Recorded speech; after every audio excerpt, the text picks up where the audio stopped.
बड़ी खबर आपको बता दें, दिल्ली हरियाणा बॉर्डर पर गैंगस्टर रोमिल बोहरा का एनकाउंटर। स्पेशल सेल और हरियाणा एसटीएफ से मुठभेड़ में गैंगस्टर को ढेर किया गया। यमुनानगर के तिहरे हत्याकांड कुरुक्षेत्र के शांतनु मर्डर का था आरोपी। एसटीएफ के 2 जवानों के घायल होने की भी जानकारी सामने आई है।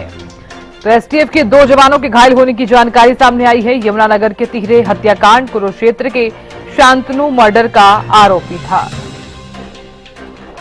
तो दिल्ली हरियाणा बॉर्डर पर गैंगस्टर रोमिल बोहरा का एनकाउंटर कर दिया गया है।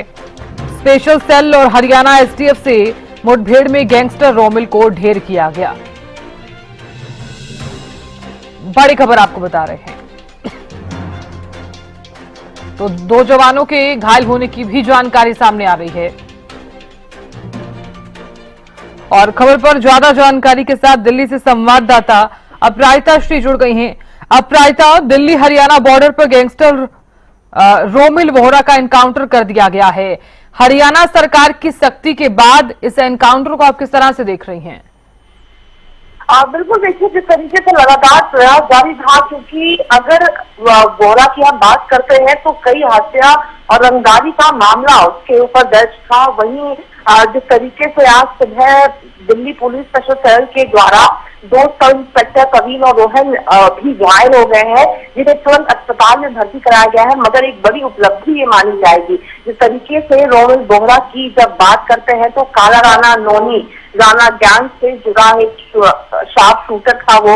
इसके साथ साथ हाल ही में हरियाणा के यमुनानगर जिले में शराब कारोबारी शांतनु की 14 जून को हत्या की गई। इसका मुख्य आरोपी वो था। इसके अलावा शांतनु की हत्या 2 बाइक सवारों ने जिस तरीके से नेशनल हाईवे पर की थी, उनका शराब की दुकानों का नेटवर्क हरियाणा के 12 जिलों में फैला हुआ था। इसके अलावा देखिए, सूत्रों की ये भी मानी जा रही है कि हरियाणा पुलिस से मिली सूचना के आधार पर दिल्ली पुलिस की काउंटर इंटेलिजेंस यूनिट को बोहरा की मौजूदगी की जानकारी मिली, जिसके बाद ही दिल्ली और हरियाणा पुलिस की एक संयुक्त टीम को सीमा क्षेत्र में भेजा गया था। और बड़ी उपलब्धि दिल्ली और हरियाणा पुलिस की ये मानी जाएगी। जिस तरीके से आज सुबह पुलिस ने जब बोहरा को पकड़ने की कोशिश की तो उसने गोलीबारी शुरू की।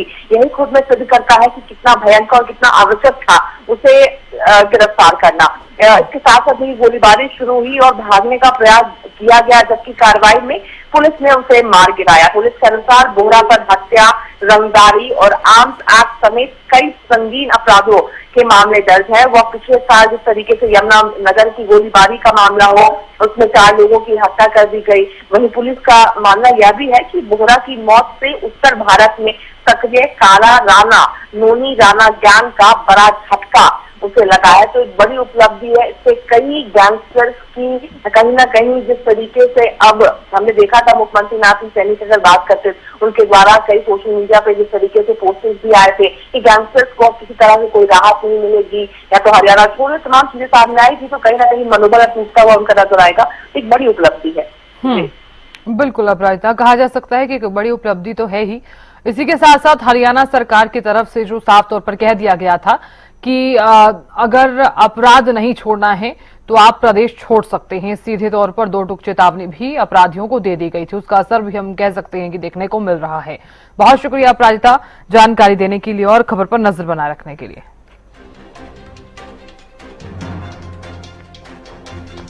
तो दिल्ली हरियाणा बॉर्डर पर गैंगस्टर रोमिल बोहरा का एनकाउंटर किया गया है। स्पेशल सेल और